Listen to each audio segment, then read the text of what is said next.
Hello students, आज हम लोग देखिए फिजिक्स में कंटिन्यू करने जा रहे हैं सेल को या बैटरी को, क्योंकि इसके पहले हम लोग रेजिस्टेंस के कॉन्सेप्ट को सीख रहे थे पिछले वीडियो में। अगर वो वीडियो आप नहीं देखे हैं तो उसको देखने के बाद ही इसको कंटिन्यू करिएगा तो आपको अच्छा से समझ में आगे आएगा बात। तो चलिए यहाँ से बैटरी को समझते हैं। बैटरी इसको बोले या सेल बोले, बात एक ही है। तो आप लिख लीजिए इस तरह से बैटरी और सेल हेडिंग, और इसी को आज हम लोग पूरे कॉन्सेप्ट से सीखने वाले हैं बैटरी को, कि बैटरी का कॉन्सेप्ट क्या है, मेन इसका फिजिकल वर्क क्या है, इसको हम लोग समझेंगे बैटरी का। क्योंकि बैटरी का पूरा कॉन्सेप्ट के साथ चर्चा तो केमिस्ट्री में हम लोग किए थे, इलेक्ट्रोकेमिस्ट्री चैप्टर में। हम लोग बैटरी के फिजिकल वर्क को यहाँ देखने और समझने जा रहे हैं। तो चलिए यहाँ से स्टार्ट करते हैं। अब तो देखिए इस तरह से आप बैटरी के फिगर को बना लीजिए। बैटरी का ये डायग्राम है, एक कंटेनर लिए हैं, इसके अंदर सॉल्यूशन है, केमिकल सॉल्यूशन, जिससे कोई खास मतलब आपको केमिकल सॉल्यूशन से नहीं है, इसलिए आपको ये जानने का ज़रूरत नहीं है कि किस चीज़ का ये सॉल्यूशन है। तो कंटेनर हो गया, इसमें सॉल्यूशन भी हो गया। इसमें देखिए 2 रॉड डिजल्व कर दिए यहाँ, एक रॉड पॉजिटिव है, दूसरा रॉड टर्मिनल इसका नेगेटिव है। अब इससे क्या किए कि हम लोग रेजिस्टेंस अटैच किए हैं। देखिए यहाँ से वायर लिए, रेजिस्टेंस क्या होता है कल बता रहे थे, ये सिंबल है रेजिस्टेंस का, और नॉन आइडियल कंडक्टर के लिए ही ये सिंबल होता है इस तरह से। और इसको अटैच कर दिए दोनों टर्मिनल के साथ सेल के। तो ये पूरा आपका सेल हो गया। इसके साथ देखिए एक्सटर्नल एक रेजिस्टेंस जोड़ा गया है। इस रेजिस्टेंस को लोड भी पढ़ा जाता है, LOAD, तो ये लोड लिखे हैं यहाँ पे। और इस रेजिस्टेंस का 2 टर्मिनल है, जिस एक टर्मिनल को हम लोग A से डिनोट किए हैं और दूसरे टर्मिनल को B से, जो निगेटिव से जुड़ा है। और रेजिस्टेंस को कैपिटल R ओम से यहाँ पर मार्क कर दिए हैं। ये दोनों जो रड है, इस रड के बीच का कुछ डिस्टेंस होगा, तो उस डिस्टेंस को हम लोग D से रिप्रेजेंट कर दिए, स्मॉल d ले लिए। तो अब यहाँ होता क्या है कि हम लोगों का जो निगेटिव टर्मिनल से जो चार्ज है इस सॉल्यूशन से होकर के और पॉजिटिव के तरफ आता है, जिससे करंट इस पॉजिटिव से निगेटिव की तरफ फ्लो होता है। तो बात यहाँ ये आता है कि अगर ये चार्ज सॉल्यूशन में ट्रेवलिंग करता है तो कोई ना कोई फोर्स अप्लाई कर होता होगा, मतलब फोर्स लगता होगा, तभी ये चार्ज का इस निगेटिव से पॉजिटिव की तरफ फ्लो होता है। तो उस फोर्स को डिफाइंड करेंगे। और देखिए यहाँ जो चार्ज है, ये चार्ज पे फोर्स लग रहा है और वो डिस्प्लेस हो रहा है, मतलब इन दोनों के बीच का डिस्टेंस d है। तो यहाँ पे जो चार्ज है वो वर्क करेगा ना, क्योंकि इस पे ये अगर चार्ज एजेंट है तो ये अगर फोर्स इस पे अप्लाई हो रहा है और वो डिस्प्लेस हो रहा है, d डिस्टेंस आएगा, यहाँ से यहाँ चल के आएगा, तो ये वर्क किया है। और जो ये वर्क है चार्ज का सॉल्यूशन में, ये सेल का वर्क कहलाएगा। तो सेल का क्या वर्क होता है हम लोग जानेंगे अब यहाँ से आगे। इसका EMF क्या होता है, जो भी इसका फिजिकल वर्क है, इसी को यहाँ इस सेल में हम लोग समझने वाले हैं। इससे पहले थोड़ा सा बात कर लें हम आपसे, तो यहाँ पर फिजिक्स में 2 तरह का सेल आपको देखने को मिलेगा। जो पहला सेल है वो आपका सिंपल सेल है, आइडियल सेल हो सकता है, उसको बोल सकते हैं। दूसरा जो हम लोगों का सेल होगा रियल सेल होगा। मतलब यहाँ फिजिक्स में हम लोग 2 तरह के सेल के बारे में चर्चा करने वाले हैं। एक आपका जो सिंपल सेल और दूसरा एक रियल सेल करके होगा। तो अब यहाँ पहले हम लोग सेल, जो सिंपल सेल है, इसको समझ लेते हैं, इसका वर्क वगैरह क्या है, इसका EMF क्या होगा। तो देखिए यहाँ से स्टार्ट करते हैं। Potential difference across terminal of cell. सबसे पहले पोटेंशियल डिफरेंस फाइंड किया जाए, इस दोनों टर्मिनल के बीच क्या पोटेंशियल होगा। तो यही लिखा गया है potential difference across terminal of cell. तो सेल के टर्मिनल के क्रॉस पोटेंशियल डिफरेंस क्या हो, तो पॉजिटिव टर्मिनल को अगर V+ ले लें, निगेटिव को V-, तो यहाँ V+- मतलब ये पोटेंशियल डिफरेंस हो गया, इक्वल्स टू होगा IR, क्योंकि ओम्स लॉ हम लोग पढ़ कर आए हैं कि V = IR होता है। तो जो पोटेंशियल डिफरेंस है दोनों टर्मिनल के क्रॉस, वो IR होगा, क्योंकि यहाँ से करंट फ्लो हो रहा है, I रेजिस्टेंस से होकर जा रहा है, तो यहाँ IR जो है इस टर्मिनल के क्रॉस का पोटेंशियल डिफरेंस होगा। तो ये लिखा गया यहाँ। अब आगे देखिए यहाँ से स्टार्ट करते हैं। तो यहाँ लिखा गया है if Q charge flow in the circuit, loss of energy through the load. अगर कहा गया कि यहाँ से चार्ज क्यू फ्लो हो रहा है अगर सर्किट में, तो कितना एनर्जी लॉस करेगा ये लोड कितना एनर्जी जो है इससे लेगा, केमिकल एनर्जी से ये इलेक्ट्रिक एनर्जी में कन्वर्ट हो रहा है। आप समझ रहे हो, इलेक्ट्रोकेमिकल सेल भी आप केमिस्ट्री में पढ़े हो। तो ये जो केमिकल एनर्जी है ये लोड के थ्रू जो है लाइट एनर्जी में जा रहा है, तो कितना एनर्जी लॉस कर रहा है लोड के थ्रू ये सेल। तो कहा गया कि कितना एनर्जी लॉस कर रहा है, तो Q इंटू भी, Q into potential difference, charge into potential difference होता ही है। एनर्जी का फार्मूला आपको बताए हैं, U इजकल टू क्यू भी, अब V equal to U by Q. तो कितना एनर्जी लोड लॉस करेगा, लोड मतलब रेजिस्टेंस, तो Q इंटू आई आर, क्योंकि पोटेंशियल डिफरेंस आई आर के इक्वल है, ओम्स लॉ से पढ़े हैं हम लोग। तो इतना एनर्जी लॉस करेगा ये लोड। बैटरी से कितना एनर्जी ये ले रहा है, लॉस कर रहा है, तो आई आर, ठीक है, Q into I are, Q into I are. अब आगे देखिए, work done by the chemical force, work done by the chemical force, work done by the chemical force of battery on charge. कितना work done जो है chemical force का, chemical force होगा जो charge के द्वारा हो रहा है। तो एफ डॉट डी होता है, हम लोग को पता है कि वर्क का फार्मूला जो है फोर्स इंटू डिस्प्लेसमेंट होगा। तो चार्ज पे फोर्स लग रहा है, डिस्प्लेस हो रहा है, तो चार्ज के द्वारा किया गया वर्क एफ डॉट डी होगा। तो यहाँ एफ इंटू डी लिखा गया। आगे कहा गया कि work done by energy conservation, अगर इस पे work done energy conservation apply किया जाए चार्ज के लिए, तो Q equal to F dot D है, तो work F D equal to हो जाएगा Q इंटू आई आर। मतलब कितना, देखिए ये चार्ज वर्क कर रहा है कितना, एफ डॉट डी, जितना वर्क कर रहा है total work equal to change in, या चेंज इन एनर्जी होता है। वर्क एनर्जी थ्योरम आप जानते हैं, total work equal to change in kinetic energy, change in energy. तो ये वर्क चार्ज कितना कर रहा है, एफ डॉट डी, और जितना वर्क कर रहा है उतना ही एनर्जी लॉस कौन कर रहा है, तो ये रेजिस्टेंस जो एक्सटर्नल में लोड जुड़ा है, यही ना एनर्जी जितना वर्क करेगा लॉस कर रहा है लाइट के फॉर्म में, या जिस फॉर्म में भी, यहाँ तो रेजिस्टेंस है तो लाइट के फॉर्म में ही ये एनर्जी लॉस कर रहा है। तो कितना, तो Q इंटू आई आर। तो जो टोटल वर्क है चार्ज का वो इक्वल होगा लॉ ऑफ कंजर्वेशन के, किसके, Q इंटू आई आर के। तो वहीं यहाँ लिखा गया है work done by energy conservation F dot D, मतलब चार्ज के द्वारा किया गया total work F D equal to Q into I R. इतना एनर्जी लॉस कर रहा है लोड। तो समझ में बात आ रहा होगा। अब यहाँ से देखिए क्या किया गया, जो चार्ज है इसको इस साइड भेज दिए, तो डिनोमिनेटर में आ गया, तो F D by Q is equal to I R आ गया। मतलब ये कहीं ना कहीं एक नया फैक्टर, एक नया टर्म रिप्रेजेंट करेगा, जिसको हम लोग work done by cell per unit charge बोलते हैं। मतलब work done by cell per unit charge is equal to I R आया, तो work done energy per unit charge ही हम लोगों का ईएमएफ होता है सेल का, ईएमएफ ऑफ सेल है ये। मतलब अगर आपसे कोई पूछे कि सेल का ईएमएफ से क्या समझते हैं, ईएमएफ ऑफ सेल क्या होता है, तो आप कहेंगे कि work done by cell per unit charge is called EMF. ठीक है, ईएमएफ को आप समझ रहे हैं। सेल का ईएमएफ क्या होता है, तो work done per unit charge, work done by charge per unit, work done by cell per unit charge. देखिए चार्ज जो है पर यूनिट कितना वर्क कर रहा है उसी को सेल का ईएमएफ बोला जाता है। ठीक है, देखिए यहाँ लिखा गया है, और वो किसके इक्वल होता है, तो आई आर के। तो इसको ध्यान रखना है। तो ईएमएफ इक्वल टू यहाँ से क्या आ गया, आई आर। अब यहाँ से देखिए आगे बढ़े हैं, इस तरह से देखिए रास्ता यहाँ आ गए। SI unit of EMF, EMF का एसआई यूनिट क्या होगा, तो जूल पर कूलम होगा। जूल पर कूलम क्यों, क्योंकि वर्क बाई चार्ज है, तो जूल पर कूलम। ठीक है, तो जूल पर कूलम कहें या वोल्ट कहें, तो ये ईएमएफ का यूनिट हो गया।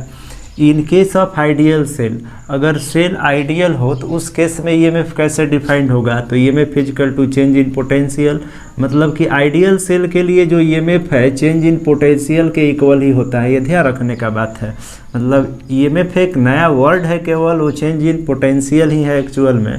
तो EMF equal to V plus minus V negative. अगर यहाँ पर और लिखें तो EMF equal to V A minus V B भी हो सकता है, क्योंकि वी ए जो है यहाँ पर टर्मिनल रिप्रेजेंट हुआ है पॉजिटिव के लिए, निगेटिव के लिए बी, तो V A minus V B भी अगर लिखे तो चलेगा। अब यहाँ सिंबल क्या हो आइडियल सेल के लिए, अगर इस आइडियल सेल को सिंबलाइज करें तो कैसे सिंबलाइज करेंगे, क्योंकि बार बार इतना डायग्राम तो नहीं ना लेकर ढोएंगे, तो इसके लिए सिंबल दिया गया। तो यहाँ पर लिखे हैं सिंबल ऑफ आइडियल सेल, तो एक पॉजिटिव टर्मिनल जो है इसको बड़ा मार्क कैसे देंगे, बड़ा ऐसे लाइन ट्रेस करेंगे और इस तरह से, और नेगेटिव टर्मिनल के एक छोटा। तो ये आपका सेल हो गया, सेल का ईएमएफ डिफाइंड होता है। तो ये ई लिख सकते हैं, इसको इस तरह से लिख लें, या कुछ लोग इसको कैपिटल ई से लिखते हैं। तो ये ईएमएफ ऑफ सेल का रिप्रेजेंटेशन है, इस तरह से लिखिएगा। तो इसको जाई पढ़ते हैं, ये है ई, तो आप समझ रहे होंगे वोल्ट इसका मेजरमेंट होता है यूनिट, या जूल पर कूलम। तो ये हो गया सिंबल आइडियल सेल के लिए। अब यहाँ आइए दूसरा टाइप का सेल है रियल बैटरी या सेल, मतलब रियल सेल को अब समझेंगे यहाँ से हम लोग। जो सेकंड सेल है, क्योंकि यहाँ फिजिक्स में दो तरह का सेल का चर्चा है, एक आइडियल सेल नॉर्मल सेल और दूसरा एक रियल सेल है, ठीक है। तो रियल सेल में क्या डिफरेंस है, यहाँ क्यों इसको रियल सेल बोला गया, इसको देखिए। सब टर्म सब कॉन्सेप्ट जो है सेल वाला ही है, बस इसमें एक इंटरनल रेजिस्टेंस अटैच हो जाता है, इस वजह से इसको रियल सेल बोलते हैं, ठीक है। तो देखिए यहाँ पे क्या किए हैं, कंटेनर लिए, इसमें सोल्यूशन लिए, दो रड लिए, एक पॉजिटिव एक निगेटिव, एक कैथोड दूसरा एनोड, कैथोड हो गया, एनोड हो गया। तो फिर उसी तरह से देखिए एक्सटर्नल रेजिस्टेंस लोड यहाँ पर अटैच कर दिए, लोड है, इसको लोड भी पढ़ते हैं। और एक इंटरनल रेजिस्टेंस एक्स्ट्रा इसमें आया है, जिसको स्मॉल आर ओम से रिप्रेजेंट किए हैं। फिर इसमें भी चार्ज जो है वर्क करेगा, यहाँ से यहाँ आएगा, फोर्स ऑफ अट्रैक्शन के थ्रू सोल्यूशन में एफ, और डिस्टेंस डी कवर करेगा, तो ये भी वर्क करेगा। तो इसका क्या होगा वर्क, उसको भी डिफाइन कर लेते हैं। देखिए यहाँ वेयर करके लिखे हैं कि आर एक्सटर्नल रेजिस्टेंस है और स्मॉल आर इंटरनल रेजिस्टेंस है सेल का। तो यहाँ पर देखिए टोटल वर्क इक्वल टू क्या होगा, तो Q I R plus Q I small R. F D क्या है, तो ये वर्क है, work done by real cell और बैटरी। ये क्या है, Q into I capital R, तो ये है आपका loss of energy by load, load के द्वारा लॉस किया हुआ एनर्जी। ये क्या है, loss of energy, loss of energy by inside of cell. Cell के इनसाइड में जो है लॉस कितना हुआ एनर्जी का, वो है, मतलब total work equal to loss in energy होता है। वर्क एनर्जी थ्योरम यहाँ अप्लाई किए हैं, या वर्क एनर्जी थ्योरम कहें या लॉ ऑफ कंजर्वेशन एनर्जी कहें, applied law of conservation of energy, ठीक है। तो इस तरह से ये आ गया है। अब इस पे आगे बढ़ते हैं हम लोग। तो एफ डी इक्वल टू आ चुका है Q into I R plus Q into I are. तो यहाँ से क्यू कॉमन ले लेते हैं, तो आई आर प्लस आई आर हो जाएगा, आई भी कॉमन हो सकता है यहाँ से, तो आई को भी कॉमन ले लेते हैं। क्यू को इस साइड भेजेंगे तो F by D by Q equal to I into R plus R. अब ये जो टर्म है यही ईएमएफ है, क्योंकि ये है आपका work done by cell per unit charge,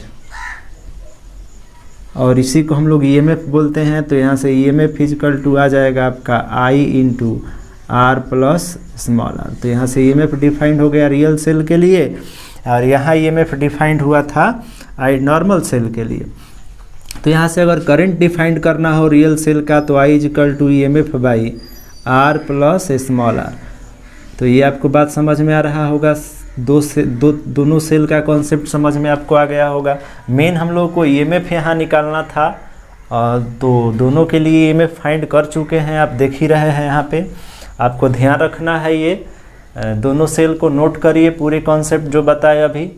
अब इसके बाद हम लोग इसका प्रॉपर्टीज़ का इम्पोर्टेंस क्या है इसको देखेंगे, मतलब इसके कुछ इम्पोर्टेंट पॉइंट्स और प्रॉपर्टी को देखेंगे सेल के। तो इसको मिटाते हैं और देखते हैं क्या है इसका प्रॉपर्टी और कॉन्सेप्ट लिखते हैं। जल्दी से नोट कर चुके होंगे आप लोग, ये नोट करना बहुत ज़रूरी है। विदाउट नोट का अगर ऐसे देखिएगा केवल तो फ़ायदा नहीं है कुछ, है ना, लिखना ज़रूरी है। चलिए देखते हैं some important points for battery और सेल। सेल जो अभी पढ़ रहे थे उसका कुछ इम्पोर्टेंट पॉइंट्स कहिए या प्रॉपर्टी एक तरह से कहिए, बात एक ही है। तो यहाँ पर इम्पोर्टेंट पॉइंट्स लिखे हैं, हेडिंग किसके लिए, तो बैटरी के लिए जो अभी पढ़ रहे थे सेल के लिए। तो देखिए फर्स्ट पॉइंट में यहाँ लिखा जा रहा है कि बैटरी या cell is not source of charge. जो बैटरी जो अभी देख रहे थे आप या कोई भी बैटरी, वो चार्ज का सोर्स नहीं होता है, नॉट सोर्स ऑफ चार्ज। देखिए यहाँ पे लिखा गया it is the source of energy. तो इस बात को ध्यान रखना है, सेल या बैटरी एक एनर्जी का सोर्स है, न कि चार्ज का। सेकेंड पॉइंट में देखिए यहाँ कहा गया if positive terminal of cell sends current I then equal current reach to negative terminal of cell. तो ये भी समझना है, मान लीजिए कोई सेल है तो सेल के पॉजिटिव टर्मिनल से जितना करंट चलेगा उतना ही नेगेटिव टर्मिनल तक पहुंचेगा करंट। तो ये तो आप समझ रहे होंगे बात कि जितना करंट चलेगा उतना ही ना लास्ट एंड पे पहुंचेगा। तो ठीक है, ये भी ध्यान रखना है। नेक्स्ट थर्ड पॉइंट में लिखा गया है कि in case of ideal battery या cell potential difference across terminal of the battery और cell equal EMF of the battery. मतलब क्या कहा गया कि अगर कोई सेल है पॉजिटिव टर्मिनल निगेटिव टर्मिनल, तो जितना जो है कहा गया आइडियल अगर है तो उसका जो पोटेंशियल डिफरेंस है वो पोटेंशियल डिफरेंस हमेशा EMF के इक्वल होता है।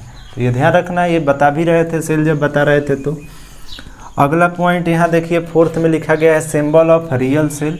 वहाँ रियल सेल बता रहे थे तो सिंबल नहीं बताए थे, यहाँ देख लीजिए। यहाँ पर रियल सेल का सिंबल होता है इस तरह से, पॉजिटिव टर्मिनल और नेगेटिव टर्मिनल, ये सेल के लिए हो गया। इसमें एक इंटरनल रेजिस्टेंस भी था, तो इंटरनल रेजिस्टेंस को भी दिखाते हैं सिंबल में, जिसको स्मॉल आर से रिप्रेजेंट किए हैं। एक बात यहाँ ध्यान देने वाला है कि रियल सेल के सिंबल में जो स्मॉल रेजिस्टेंस है ना, इंटरनल रेजिस्टेंस, इसको हमेशा नेगेटिव टर्मिनल के साथ में ही जोड़ना है, तभी ये सिंबल सही होगा। अगर आप इस तरह से इस सेल को रिप्रेजेंट कभी गलती से कर देंगे कि इंटरनल रेजिस्टेंस को पॉजिटिव टर्मिनल के क्रॉस इधर अगर अटैच दिखा देंगे तो ये गलत सिंबल हो जाएगा। तो ये ध्यान रखना है कि हमेशा नेगेटिव टर्मिनल के साथ ही इंटरनल रेजिस्टेंस को दिखाएंगे। 5 पॉइंट में लिखा गया है सिंबल ऑफ सेल। सेल अगर नॉर्मल है, रियल सेल नहीं है, तो उसका जो है सिंबल ये होगा। आपको समझ में आ रहा है, EMF ये होगा।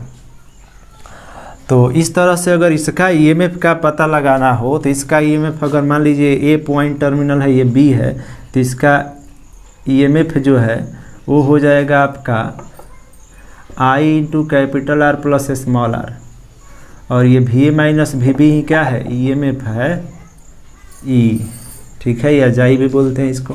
तो इस तरह से ये आपका 5 पॉइंट्स हुआ। इसके बाद नेक्स्ट पॉइंट चलिए देखते हैं, मिटाते हैं इसको।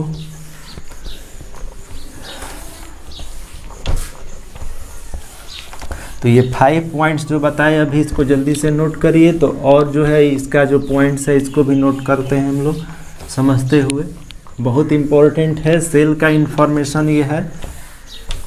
तो यहाँ पे देखिए 6 नंबर पॉइंट में हम लोग लिख रहे हैं कि when positive terminal of cell send current electrolytes in the cell breaks into ions. This is called discharging of cell. In this case potential difference across terminals of cell is given as follows. कहा गया कि अगर positive terminal किसी cell का current को send करता है तो इलेक्ट्रोलाइट्स जो है सेल का ब्रेक हो जाते हैं आयन में, और इसी कंडीशन को हम लोग डिस्चार्जिंग ऑफ सेल बोलते हैं। और इस केस में पोटेंशियल डिफरेंस टर्मिनल का जो है वो इस तरह से रिप्रेजेंट होता है कि मान लीजिए यहाँ रियल सेल को हम लोग जनरली लिया करेंगे। तो देखिए यहाँ रियल सेल हम ले रहे हैं, यही रियल सेल का सिंबल है। ये पॉजिटिव टर्मिनल है, नेगेटिव टर्मिनल है, ये इंटरनल रेजिस्टेंस है। तो कहा गया कि डिस्चार्जिंग ऑफ सेल में जो करंट का फ्लो है पॉजिटिव चार्ज के तरफ से बाहर जाता है, मतलब करंट इधर से इधर फ्लो करेगा। अगर पॉइंट का नाम दे दे यहाँ ये ए और इसको टर्मिनल को बी दे दे नाम, तो यहाँ से राइट से लेफ्ट जो है करंट का फ्लो होता है, मतलब पॉजिटिव टर्मिनल से करंट बाहर जाता है। तो इस कंडीशन में सेल जो है डिस्चार्ज हो रहा होता है, डिस्चार्जिंग हो रहा है सेल का। तो अगर इस कंडीशन पे हम लोगों को पोटेंशियल डिफरेंस निकालना है कि VA माइनस VB क्या होगा, तो उसको फाइंड करने का रूल है। और दो तरह से रूल यहाँ बताया गया है आपको, वो क्या है चलिए देखते हैं। आपको ये समझ में आना चाहिए करंट के डायरेक्शन से ही कि बैटरी चार्ज हो रहा है कि डिस्चार्ज हो रहा है। तो जब भी आपको ऐसा कोई सेल दिया जाए और उसमें करंट का डायरेक्शन दिया रहेगा, तो अगर पॉजिटिव से बाहर के तरफ ऐसे दिखाया गया हो तो डिस्चार्जिंग आप समझेंगे कि सेल का हो रहा है, मतलब करंट का एंट्री नेगेटिव चार्ज सेल के तरफ सिंबल में हो रहा हो तो ठीक है। अगर यही करंट का डायरेक्शन इसके विपरीत इस साइड में होता तो ये चार्जिंग ऑफ सेल हो जाता है ना, मतलब सेल चार्ज हो रहा होता। अगर करंट का डायरेक्शन इस तरह से हो रहा है तो डिस्चार्ज हो रहा है। अगर करंट पॉजिटिव टर्मिनल में इंटर करेगा तो चार्जिंग होगा, आगे पढ़ेंगे। चलिए पहले इसको डिफाइन करते हैं कि जब ये डिस्चार्ज हो रहा है सेल तो इसका पोटेंशियल डिफरेंस क्या होगा। पोटेंशियल डिफरेंस को डिफाइन करते हैं चलिए। तो दो तरह से यहाँ पे हम लोग डिफाइन करेंगे। तो फर्स्ट कंडीशन को आप समझिए, यहाँ पोटेंशियल डिफरेंस हम लोग डिफाइन करने जा रहे हैं। तो यहाँ पर लिखेंगे अप्लाइड पोटेंशियल राइज मेथड। तो पोटेंशियल राइज मेथड होता है और पोटेंशियल ड्रॉप मेथड होता है। तो राइज मेथड को पहले हम लोग डिफाइंड अगर करें तो पोटेंशियल राइज होता है करंट के अपोजिट में, पोटेंशियल ड्रॉप होता है करंट के डायरेक्शन में। तो हम लोग राइज का मतलब राइज का मतलब होता है, पोटेंशियल राइज का मतलब going in circuit left to right.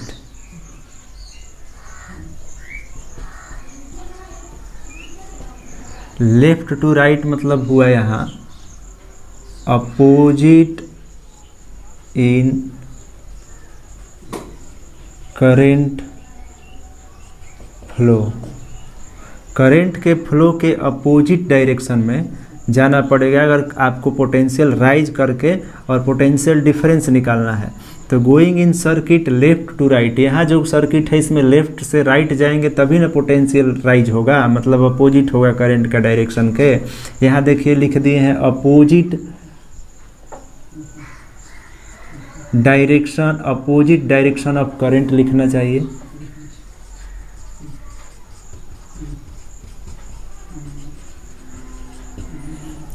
In circuit या इन सेल जो है यहाँ, तो सेल में जो करंट फ्लो हो रहा है उसके अपोजिट में जाएंगे तो पोटेंशियल राइज होगा, पोटेंशियल डिफरेंस निकलेगा। तो चलिए यहाँ से अब चलते हैं, राइज मेथड को अप्लाई करते हैं।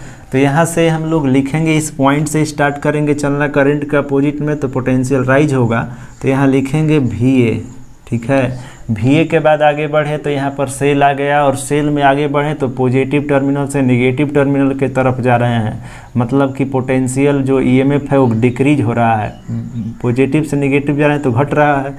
तो लिखेंगे साइन माइनस और ईएमएफ ई है इसका सेल का। अब आगे बढ़े तो करंट के अपोजिट में चले तो यहाँ का पोटेंशियल क्या होगा, तो ओम्स लॉ से आई आर होगा, क्योंकि रेजिस्टेंस में करंट फ्लो हो रहा है तो भी जो है पोटेंशियल आई आर होता है। तो करंट के अपोजिट में जब भी आप चलेंगे तो प्लस लिखेंगे यहाँ, क्योंकि आपको क्या करना है, करंट के अपोजिट में है तो प्लस लिखेंगे और प्लस आई आर, और इजकल टू यहाँ ला कर राइज करेंगे पोटेंशियल वी बी। अब जो है आपका यहाँ से पोटेंशियल डिफरेंस आएगा वी ए, और उसको इधर भेजेंगे माइनस वी बी, ये उधर जाएगा तो ई, और ये माइनस आई आर, तो पोटेंशियल डिफरेंस आ गया ई माइनस आई आर। अगर आपको पोटेंशियल राइज के बाद ड्रॉप मेथड को अप्लाई करना है तो इस तरह से अप्लाई करेंगे। Now applied potential drop method in above cell, ऊपर के सेल में पोटेंशियल ड्रॉप मेथड को अप्लाई करिए। ड्रॉप का मतलब आप इधर डायरेक्शन में चलेंगे, मतलब going direction of current, current के डायरेक्शन में आप गोइंग मतलब चल के और राइज करते हैं पोटेंशियल। तो यहाँ लिखेंगे वी बी है ना, यहाँ से चलेंगे तो ड्रॉप करना है पोटेंशियल, तो वी बी, और इधर चलेंगे तो डायरेक्शन में जा रहे हैं तो यहाँ लिखेंगे माइनस आई आर, क्योंकि करंट के डायरेक्शन में जो आई आर है ना, मतलब कि जो पोटेंशियल आई आर है उसका साइन नेगेटिव लेते हैं, ये ध्यान रखिएगा, साइन क्या लेते हैं, नेगेटिव। और ड्रॉप के केस में आई आर जब भी आएगा तो आई आर कैपिटल आए चाहे I R negative, potential resistance में जो पोटेंशियल लेंगे वो पॉजिटिव लेंगे, और अगर ड्रॉप कर रहे हैं तो नेगेटिव लेंगे, ये ध्यान रखना है। तो माइनस आई आर यहाँ का पोटेंशियल आई आर होगा। अब आगे बढ़े तो सेल पर आए तो सेल नेगेटिव से पॉजिटिव जा रहे हैं यहाँ, तो प्लस ई हो जाएगा EMF equal to V A. तो यहाँ पे क्या आ जाएगा, पोटेंशियल डिफरेंस, इसको उस साइड भेजेंगे या इसी दोनों को उस साइड भेज देते हैं, तो नहीं एक काम करते हैं इसी को उस साइड भेजते हैं। तो V A minus V B equal to E minus I R. यहाँ पर स्मॉल आर लिखना चाहिए था क्योंकि यहाँ पर इंटरनल रेजिस्टेंस स्मॉल आर है। तो यहाँ पे भी देखिए V A minus V B, इस मेथड से भी E M F minus I R आ गया, मतलब ई माइनस आई आर, और यहाँ भी ई माइनस आई आर। तो ये अल्टरनेटिव दोनों एक दूसरे के हैं। अगर आप राइट से चलते हैं तो वैल्यू उतना ही आएगा, ड्रॉप से भी चलेंगे तो उतना ही वैल्यू आएगा। मतलब दो मेथड से पोटेंशियल राइज ड्रॉप करके पोटेंशियल डिफरेंस किसी सर्किट में निकाल सकते हैं। यहाँ सेल था तो सेल के लिए निकाल लिए। तो ये आपको समझ में बात आ रहा होगा, इसको जल्दी से नोट करिए। तो आगे बढ़ते हैं कंडीशन नंबर 7 के साथ और इसको मिटाते हैं। देखते हैं 7 नंबर पॉइंट क्या है। तो लिखा गया है purpose of battery is to get discharging the capacity of battery depend upon the amount of electrolytes. मतलब किसी बैटरी का डिस्चार्जिंग जो है डिपेंड करता है कि उसके अंदर जो है इलेक्ट्रोलाइट्स का अमाउंट क्या है, और बैटरी का पर्पस होता है डिस्चार्ज करना, उसको डिस्चार्ज करना ही पर्पस होता है। अब आगे कहा गया है कि and it's measure in terms of ampere hour. मतलब किसी भी सेल या बैटरी का जो डिस्चार्जिंग है कैपेसिटी वो एम्पियर आवर में मेजर होता है, यहाँ कहा गया। तो डिस्चार्जिंग किस फॉर्म में मेजर होता है सेल का, एम्पियर आवर में। तो यहाँ से एग्जाम्पल से अगर इसको समझे तो देखिए, फॉर एग्जाम्पल यहाँ लिखे हैं कि a battery of 3 ampere hour capacity, अगर किसी बैटरी का कैपेसिटी मार्क है 3 एम्पियर आवर कैपेसिटी है किसी सेल का, तो can send a current of 1 ampere for 3 hour. मतलब किसी भी सेल पर अगर आप देखते हैं कि 3 एम्पियर आवर मेजर है, तो इसका मतलब है कि वो सेल जो है 1 एम्पियर का करंट 3 घंटे तक देगा। मतलब अगर 1 एम्पियर का करंट उससे अगर आप लेते हैं तो आपका 3 घंटा लगेगा उसको डिस्चार्ज होने में, ठीक है। 3 एम्पियर आवर अगर मार्क है तो। अगर दूसरे वे से समझे तो कहा गया current of 3 ampere for 1 hour. अगर आप उस सेल से 3 एम्पियर करंट को लेते हैं तो 1 घंटा तक वो आपको करंट दे सकता है। 3 एम्पियर आवर का मतलब ये भी हो सकता है, या और हो सकता है कि अगर आप 2 एम्पियर करंट लेते हैं, 2 एम्पियर के साथ अगर डिस्चार्ज कर रहे हैं सेल को, तो वो आपको 1.5 आवर मतलब 1.5 घंटे तक वो डिस्चार्ज होने में समय लेगा। तो इसका मतलब यही है। समझ में आ गया होगा कॉन्सेप्ट ये। अब यहाँ से 8 number point charging of cell के लिए है, तो इसको भी देखते चले। चार्जिंग ऑफ सेल का मतलब है कि in this case positive terminal of battery accept current and send negative terminal of battery. मतलब इसमें पॉजिटिव टर्मिनल जो सेल का होता है उसके तरफ जो है करंट का फ्लो होता है। अभी बोल रहे थे इसके पहले, मतलब करंट का डायरेक्शन इधर होगा चार्जिंग के केस में, ये ध्यान रखना है।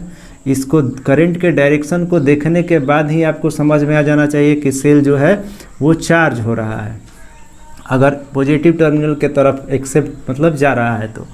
आगे कह रहा है कि in this case potential difference across terminal of cell defined as following. मतलब हम लोग को अभी सेल के क्रॉस पोटेंशियल डिफरेंस को फाइंड करना है, तो डिफाइंड करना है। तो देखिए यहाँ पर दोनों टर्मिनल को मार्क कर दिए, इसको ए से इसको बी से। हम लोग को निकालना है VA माइनस VB यहाँ पोटेंशियल डिफरेंस। चलिए कैसे डिफाइंड होगा देखें। तो पोटेंशियल राइज या पोटेंशियल ड्रॉप मेथड है, उसी से यहाँ पर पोटेंशियल डिफरेंस डिफाइंड होगा। और ये मेथड बहुत इंपॉर्टेंट है सर्किट के लिए। आगे किरचॉफ्स लॉ पढ़ेंगे, वहाँ भी यही मेथड काम आएगा, पोटेंशियल ड्रॉप और पोटेंशियल राइज। इसलिए इसको ध्यान से समझने का ज़रूरत है आपको। तो चलिए यहाँ ध्यान दीजिएगा। पोटेंशियल ड्रॉप मेथड को यहाँ अप्लाई करते हैं पहले। अप्लाइड पोटेंशियल ड्रॉप मेथड क्या है ये ध्यान से समझना है, मोस्ट इम्पॉर्टेंट है। ये समझ गए तो पूरा करंट आसान हो जाएगा आपके लिए। तो देखिए यहाँ से इस पॉइंट से चलते हैं, करंट के डायरेक्शन में चलना होगा। ड्रॉप का मतलब है करंट के डायरेक्शन में, डायरेक्शन ऑफ करंट, ये ध्यान रखिएगा। पोटेंशियल ड्रॉप का मतलब करंट के डायरेक्शन में आपको चलना है। तो चलिए VA यहाँ का पोटेंशियल VA आगे बढ़े, सेल मिला, पॉजिटिव से निगेटिव जा रहे हैं, घटेगा पोटेंशियल तो माइनस ई घट रहा है ना, बड़ा से छोटा रड के तरफ जा रहे हैं तो माइनस ई, क्योंकि घटने का मतलब साइन माइनस ही होता है तो माइनस ही। आगे बढ़े, रजिस्टर मिला तो रजिस्टर में भी करंट आई जा रहा है, तो रजिस्टर में करंट आई जाए तो पोटेंशियल IR होता है। करंट के डायरेक्शन में राइज कर रहे हैं पोटेंशियल कि ड्रॉप कर रहे हैं, तो ड्रॉप के समय जो है IR का साइन निगेटिव हो जाएगा, तो IR और इक्वल टू ड्रॉप कर दिए, यहाँ पहुँच गए तो ड्रॉप हो जाएगा इक्वल टू VB। तो पोटेंशियल डिफरेंस क्या आ जाएगा, VA और इसको इधर भेजेंगे माइनस VB, तो इक्वल टू ये दोनों उधर जाएगा, तो साइन नेगेटिव है तो E पॉजिटिव हो जाएगा, और ये भी नेगेटिव है तो इधर जाएगा तो प्लस IR। तो यहाँ पर पोटेंशियल डिफरेंस कितना आ गया है क्रॉस टर्मिनल के, तो E प्लस IR। इसके पहले E माइनस IR आया था। अब ये तो था आपका potential drop method. Potential rise method को भी समझ लीजिए।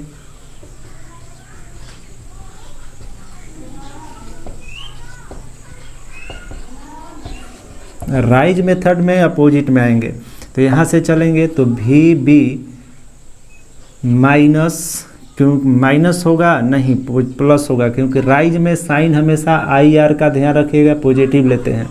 तो अपोजिट में आ रहे हैं तो प्लस IR हो जाएगा। फिर यहाँ से बड़ा छोटा वाला टर्मिनल से बड़ा तो बढ़ेगा यहाँ पर EMF, तो प्लस E इजकल टू यहाँ राइज हो जाएगा, पहुँच गए यहाँ तो इक्वल टू VA। तो अब इसको उस साइड भेज देते हैं, तो VA minus VB equal to E plus IR ही आया। तो कोई भी मेथड एक अप्लाई करना है आपको, या ड्रॉप अप्लाई करिए या राइज अप्लाई करिए, आपको समझ में ये ज़रूर आना चाहिए। बहुत इम्पोर्टेंट है ये, मोस्ट इम्पोर्टेंट। इसी पर जो है पूरा करंट होगा। आगे किरचॉफ्स लॉ बताएंगे तो समझ में आएगा। तो ठीक है, इसको समझ लिए होंगे आप लोग, इसको नोट कर लीजिए। इसके बाद का चर्चा अगले क्लास में करेंगे। इससे रिलेटेड एक एग्जाम्पल लेंगे, सर्किट लेंगे हम लोग, मतलब सेल को भी पढ़ लिए, रेजिस्टेंस को भी पढ़ लिए, पूरे कॉन्सेप्ट के साथ। नोट्स को एक बार रिकॉल करिए, क्योंकि इसी के हेल्प से आगे बढ़ना है। सर्किट में हम लोग चलेंगे और समझ में बात आएगा। तो आगे हम लोग अगले क्लास में इससे रिलेटेड एक एग्जाम्पल लेंगे। मतलब इससे रिलेटेड का मतलब ये हुआ कि रेजिस्टेंस और सेल के कॉम्बिनेशन से एक ओपन सर्किट लेंगे और उस पे जो है पोटेंशियल ड्रॉप राइज से पोटेंशियल डिफरेंस फाइंड करेंगे। और उसके बाद हम लोग किरचॉफ्स लॉ पढ़ेंगे।